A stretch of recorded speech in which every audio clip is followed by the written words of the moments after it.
Thank you for listening to the newest episode of the Business of Fun podcast. I am your host, Dave Wakeman. My guest today, John Breyault. We are going to talk the Live Nation case. It's great. So before I tell you about my conversation with John, let me point you towards a few things. Make sure you get the Talking Tickets newsletter. If you are a fan of this podcast and a regular listener, you should be getting the Talking Tickets newsletter. You can get that at talkingtickets.substack.com, or there's a pop-up box on my website, which is davewakeman.com, and that'll get you everything.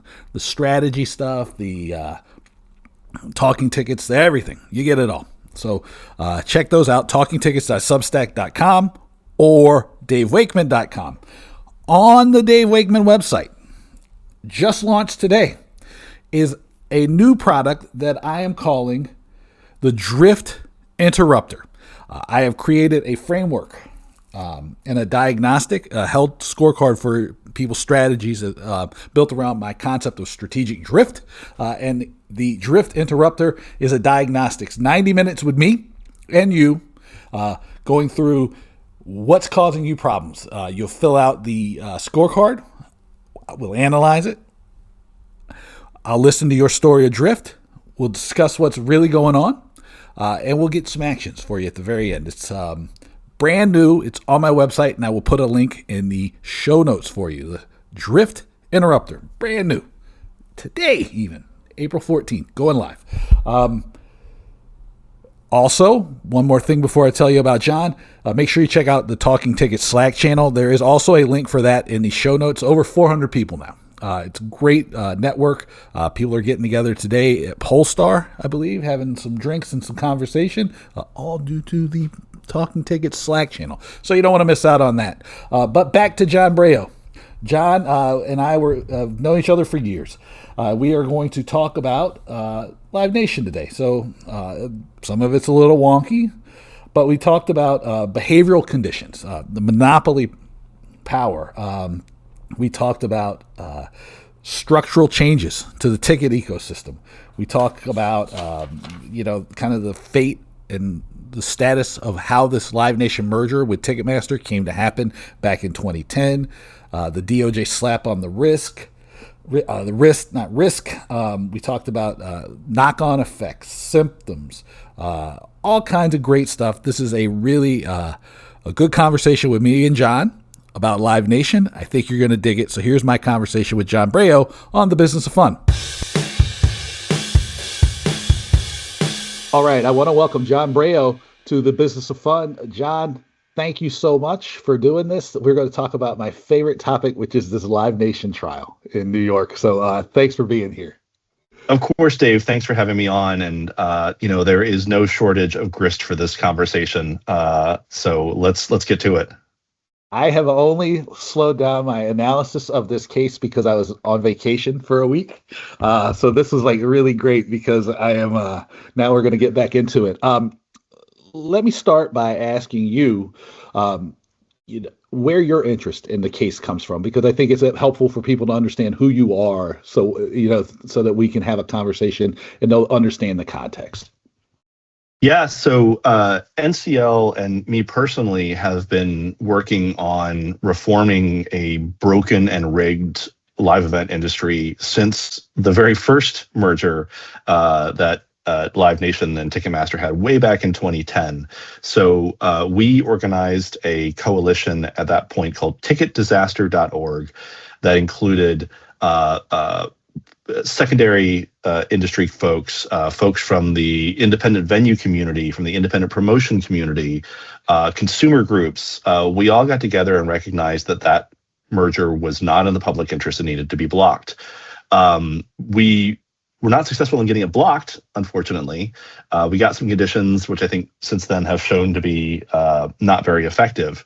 But what that experience taught me was that this is a company that is going to need to have its feet held to the fire. And so basically what I have been doing since 2010 is being an advocate on behalf of fans who want a better live event ticketing experience. So we have followed Live Nation now for, almost 2 decades. to make sure that this industry and this company get held accountable. We've been working in dozens of states on bills to try and make ticketing fairer for consumers and increase competition. We were active in getting the Bots Act passed in 2016. I've testified before Congress numerous times on this issue. So yeah, this is one where it's near and dear to my heart, definitely. But I think it's because, as a consumer, but as a music fan, this is a company that has been sort of at the top of my list of my naughty list for a long time. So that's why I've been advocating so hard on this. Yeah, I was gonna say we were much younger men the first time we met. So Yeah. But oh my, yeah. So I think what we can start is like, this Live Nation case came out of the 2010 merger, the consent decree, which you alluded to, and I think that the consent decree is a good place to start, because I think people maybe probably people listening to this understand exactly what it is. I think when I discuss it with people, or have discussed it in the past, it's like they thought that these the regulations and the kind of restrictions that were in place were going to have teeth. And I think, like you alluded to, that has not been the case. So the foundation of the trial that has been ongoing and being laid out for the last few years now is a breakup of Live Nation.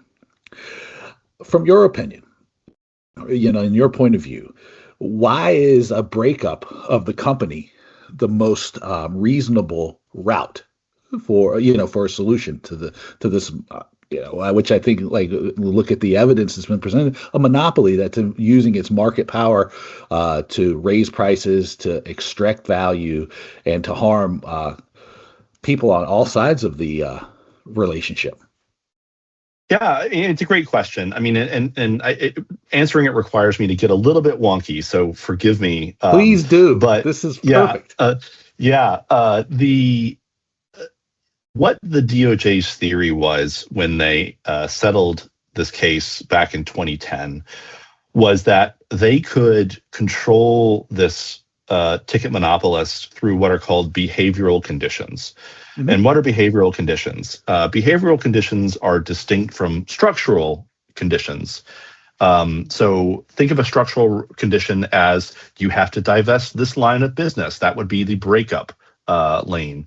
Behavioral basically says, here's a list of things that you cannot do. And so in the case of Live Nation, they had things like, well, you can't pressure promoters or venues to take your ticketing services in exchange for getting Live Nation content. You must license your ticketing software to some competitors. And so it was the AEG and Paxiolan were the two that were sort of targeted back then.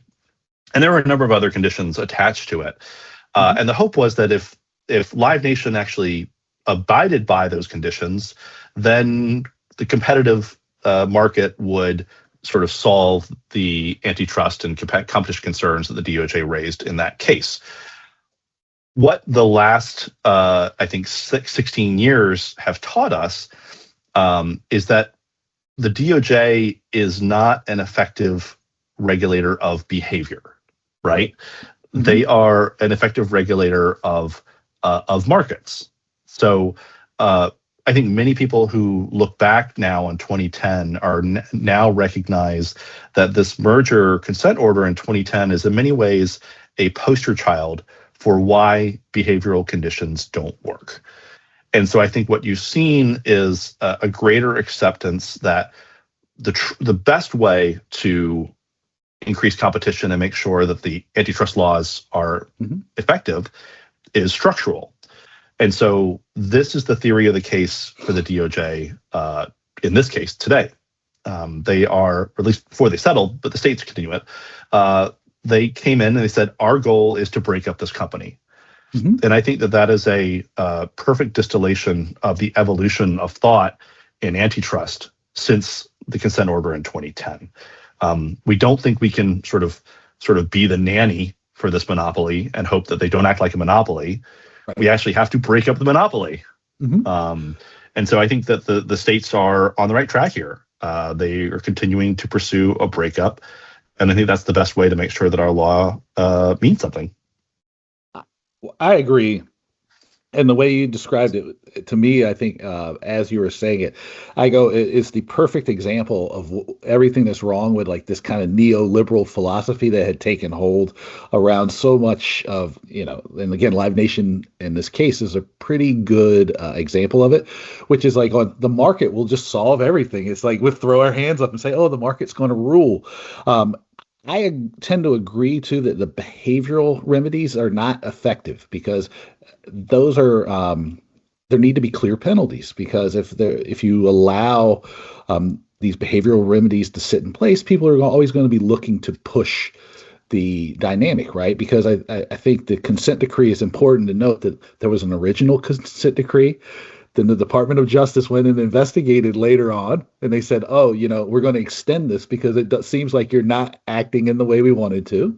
And then they continue to push these behaviors, and so I think a structural reform is the most appropriate way of dealing with this as well.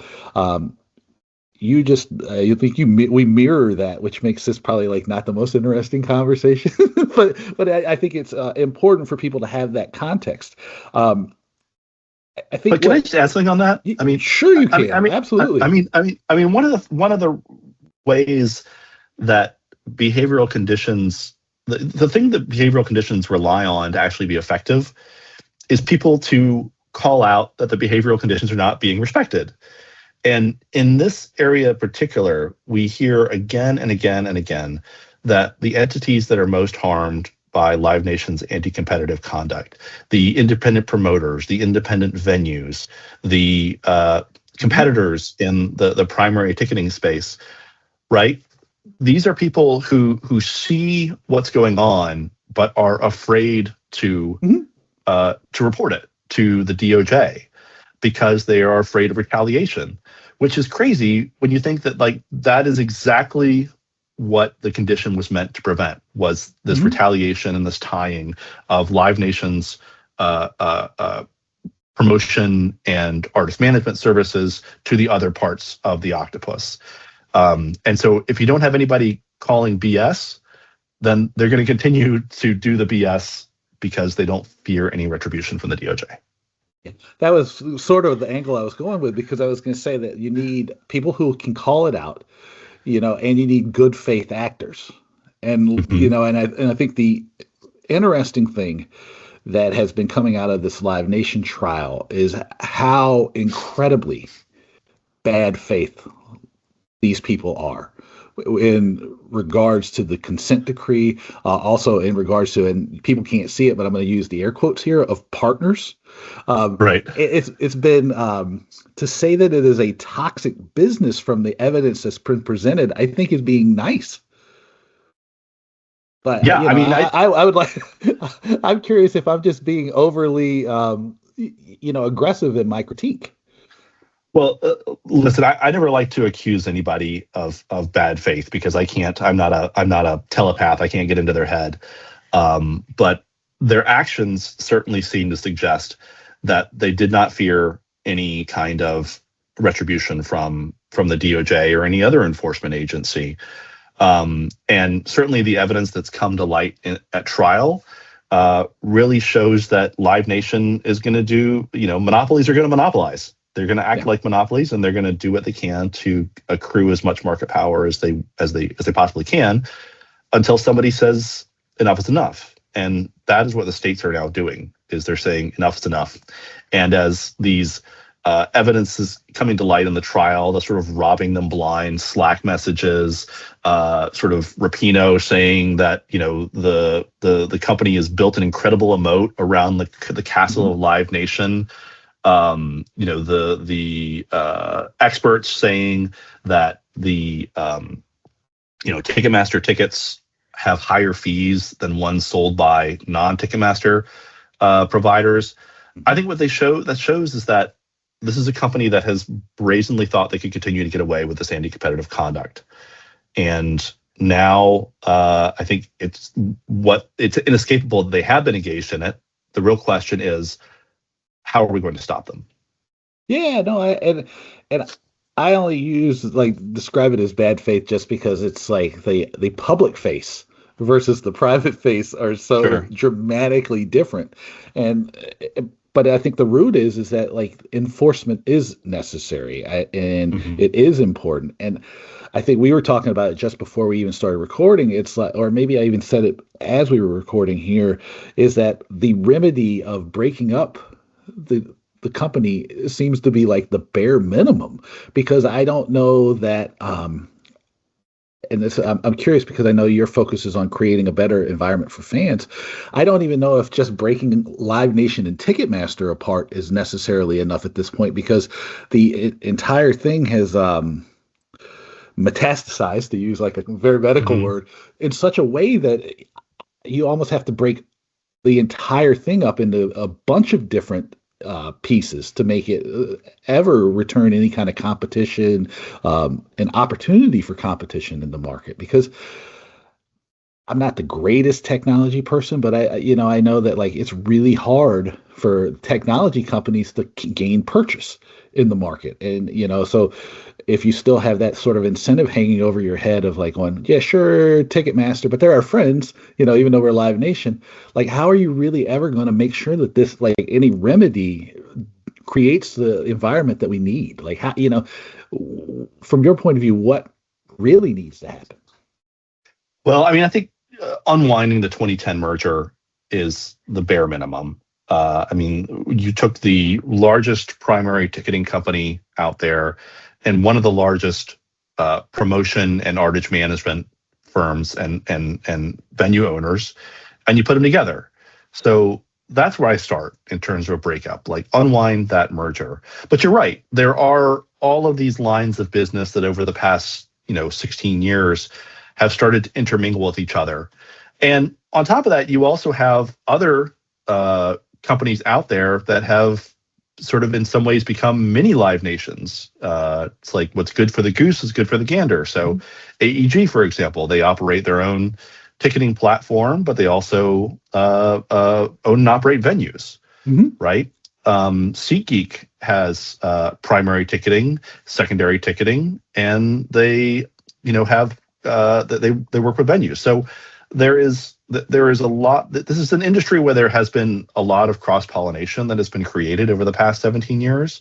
So when we start talking about a breakup of Live Nation, you have to think about that in the context of all of the other consolidation that's happened in this industry over that time. So at a minimum, I think breaking up the ticketing with the Ticketmaster part from the Live Nation part is where you start.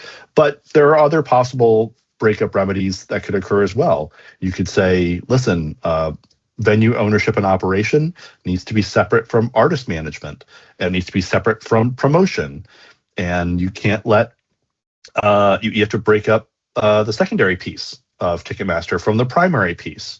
There Mm-hmm. are lots of ways that a breakup could occur, and the impact on those is hard to determine, right? Because there aren't I can't think of any other instance where a company has been broken up in the way that DOJ originally proposed to do in this complaint.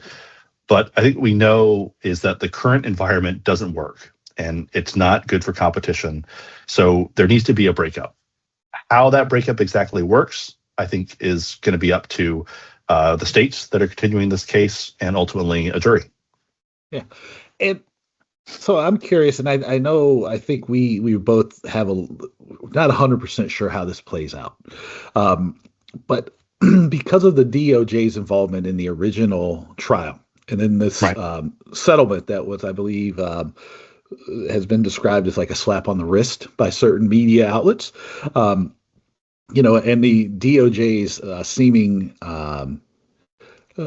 carelessness about if that's the right word about this case, right? They seem to have taken a decidedly hands-off approach to this after the change in administration.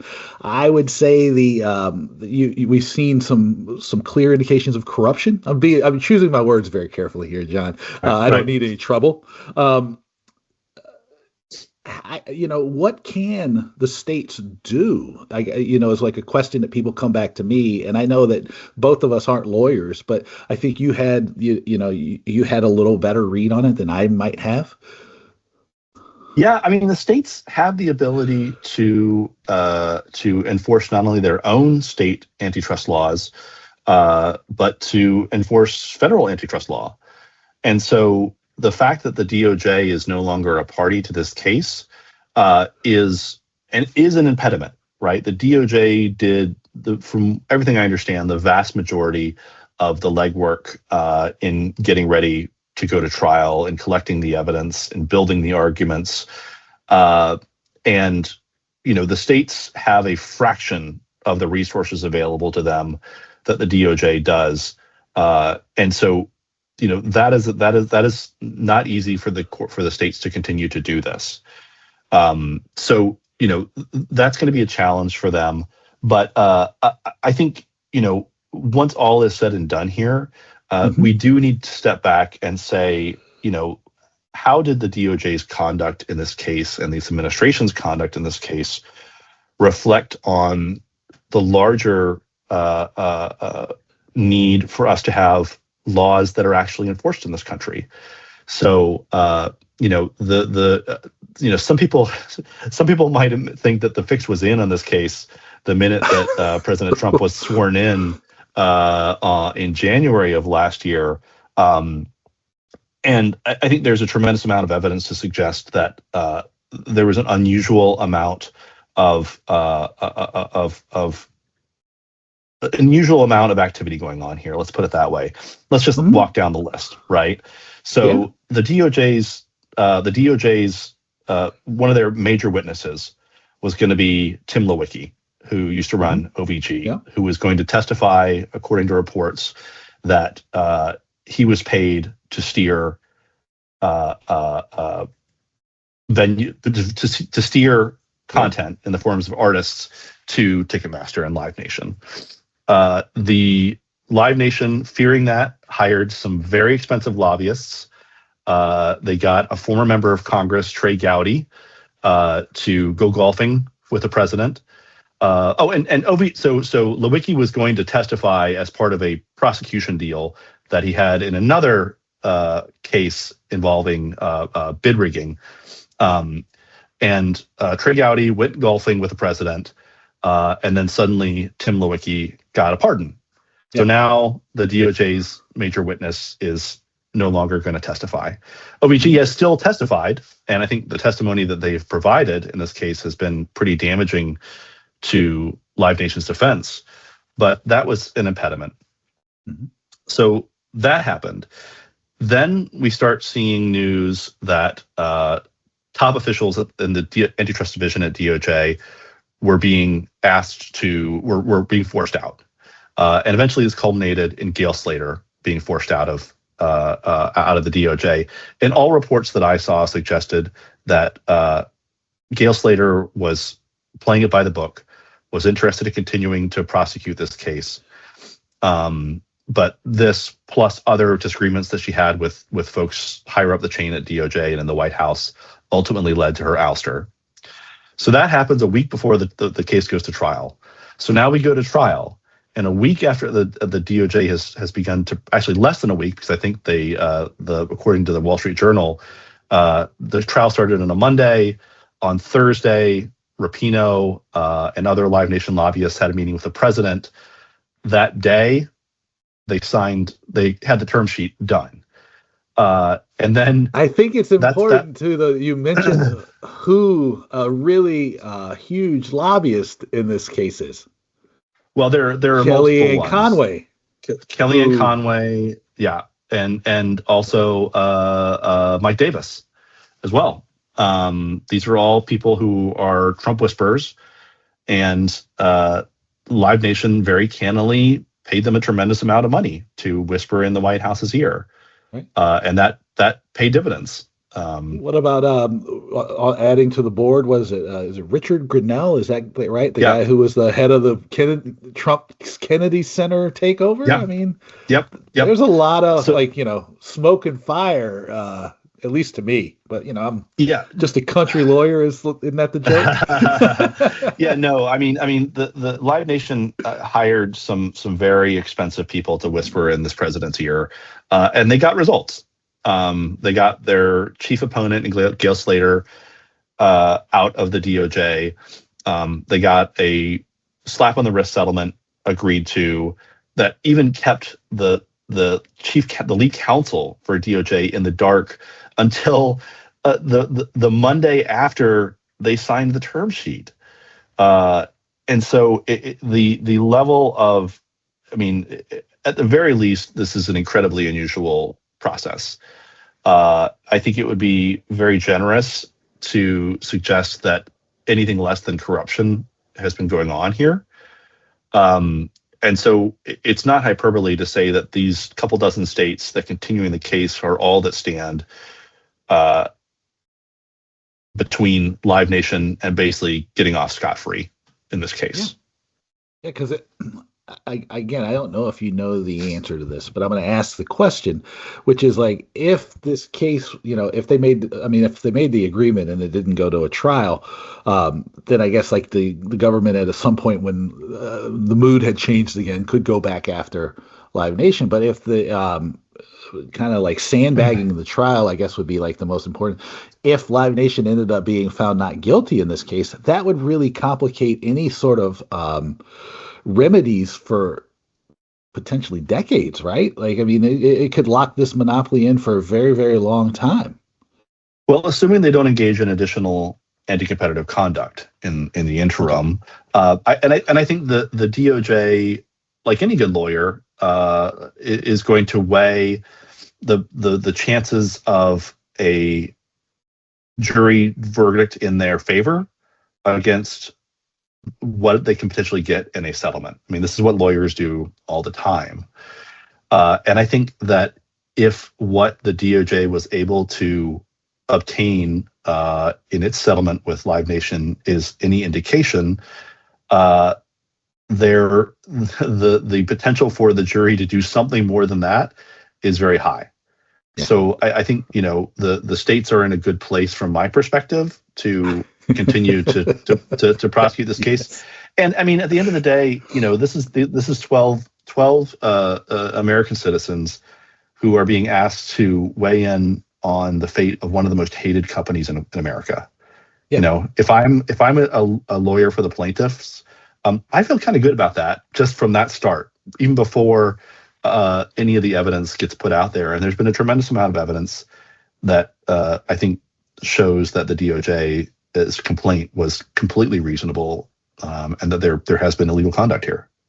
Yeah, I have found the evidence presented to be just amazing, and because it's just like any whispers or any kind of hints, any bad assumptions that people made, it has almost all of it's turned up in the evidence. It's just been like, it's like, who are you going to trust, me or your lying eyes kind of territory. Yeah. At a certain point, it's really like been amazing to see it unfold. Yeah, I mean, I think if anything has come out of the evidence that I think people should recognize is that, Live Nation and Ticketmaster have their business model has not been to sell tickets to you and me, right? We in many ways are the product. Live Nation's customers are the venues that they sell ticketing services to. They're the promoters who book events in their venues. Mm-hmm. It is the artists they want to play, mm-hmm. And the companies who are buying sponsorships in their venues.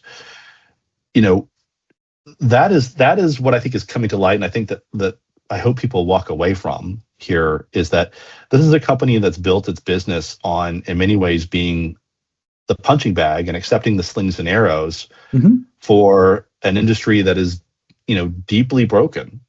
Yeah. And it's been advantageous to a lot of people for many years, mm-hmm. throughout the industry to allow that to happen because it distracts attention away from their own business interests. So one of the things I've said publicly numerous times in recent months has been that there are no white knights in this industry, right? Everyone has their business incentive to act the way they do, and I think that a lot of that is coming out at trial right now. And I hope that folks on Capitol Hill and in state legislatures who are considering bills to regulate this industry take that into account and recognize that, you push on one lever, it may advantage somebody else, push on another, it may advantage the other guy. At the end of the day, you need to make sure that the fans, you and me, who are actually buying tickets to go see a show, are the ones who benefit.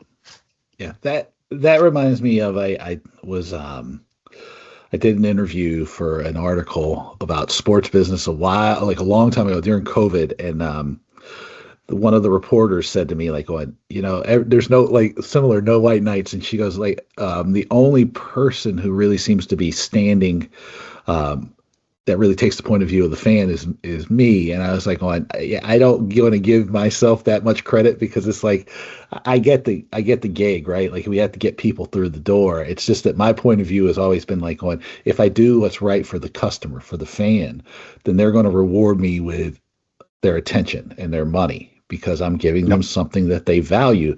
And I think that as much as the big, like, to your point about the white knights, that's been the biggest thing that I've seen, because I know one of the things we were talking about before is how the defense lawyers for Live Nation have tried to paint the secondary market as the bad guys, and the lawyers for the states has been very good about returning the attention there. But there's just there are no white knights. And, as much as people are going to be frustrated to hear me say that, two wrongs don't make a right, and and just breaking up Live Nation doesn't necessarily fix the entire industry. And I think that's really what the biggest thing I've taken from the evidence that's been presented is that, it's really a structurally flawed and broken industry at this point. Yeah, I mean, I think that there are the efforts at the states and the federal level to address this issue in some ways are attacking the symptoms without attacking the disease. And the disease is the Live Nation monopoly. So I think that the two solutions have to go hand in hand. You have to have a breakup of the monopoly, while also going after all of the symptoms that the monopoly has caused. And listen, resellers are rightfully earned the ire of consumers, but we'll give them one thing: at least their profit motive is naked, right? Yes. Yes. They are out there to make the most money that they can, and they're very upfront about it. So I can't say that for all the other actors in the ecosystem, but I'll trust. They are all good capitalists. They all want to make as much money as possible, and they have their own solutions to make sure that happens. Yeah, I mean, I don't have any problem with the brokers. I appreciate the fact that they're all above board about what they're trying to do. They're trying to maximize their profits. So, yep. From my point of view, it's just that I always sit and, from the point of view of the customer, of the fan, because, I mean, frankly, it's just my training as a trained marketer, from way back in in my college days when I first started out going to school. I was like, the customer comes first, and so it's just been so interesting to watch this stuff and just see how across just so many different people are so dismissive of the people who ultimately pay their bills. And I think that the point about us being the product, the fans, is very important. It reminds me of that enshittification concept that Cory Doctorow created, because Live Nation has enshittified the ticket experience, the live entertainment experience, because we are no longer the product.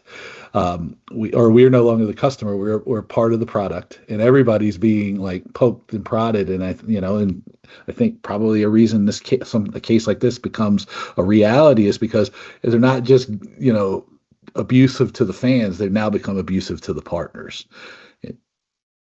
Yeah, and I think the goal of Live Nation for the past, it's most notably in the merger, but this goes back to before the merger, has been to roll up as many of those partners as possible, and to have them all under their umbrella, so that ultimately all of the people who depend on that ecosystem that they've built are paying as much as possible. So the fans are paying more for tickets, that the venues have to give a bigger cut, so that it's harder for the promoters to make their money. And I mean, Live Nation's been very effective at that. I mean, you look at their share price, and they can afford. One of their experts I saw, they paid him $1 million to provide expert testimony. I mean, that money's not coming out of nowhere. It's coming out of the pockets of fans like you and me. I am the wrong kind of expert, is what I learned from that example. John, thank you for doing this. Where can people find you on the internet? So we are at www.nclnet.org. Awesome. Thanks again for doing this, John. My pleasure, Dave. Thanks so much. What did you think about my conversation with John? Send me an email. It is my name, dave@davewakeman.com. As I mentioned at the start, check out the Talking Tickets newsletter. You're going to be 40 or so minutes into this conversation. It's at talkingtickets.substack.com. It is everything, my thinking around live entertainment, tickets, strategy and branding as it plays out there, pricing, all kinds of stuff. talkingtickets.substack.com. Check out my website, davewakeman.com, because today I just launched a new product called the Drift Interrupter. It is a diagnostic of the strategic challenges you are facing with a conversation between me and you that's built around what your specific situation is that leads to actions. And you get a one-page report, but the one-page report is just to help you remember the actions that we can take together to help you stop drifting and start taking focused action, especially with so many different crazy things going on in the world. So check out the Strategic Drift Interrupter. It is in the store. There is also a link in the show notes. Check out the Slack channel, the Talking Tickets Slack channel. Over 400 people from all over the world. Like I mentioned at the start, I believe there's some people getting together at Polestar today. It's a great group of people. A lot of the action happens in the DMs, despite my best efforts. But it's great. Over 400 people, as I mentioned. Thank you for listening again. I want to remind you to do me a solid. Rate and review and share the podcast. Rate it on your favorite podcast platforms. Review it. Tell people why you love it and share it. These things help people find the podcast. Helps me keep getting great guests. A little bit of positive encouragement never hurt me. It's great, and I really, really appreciate you for doing it. Well, final note. As I say at the end of all of these episodes, thank you so much for being here. Thank you for listening. Thank you for spending this time with me. And I will talk to you again soon.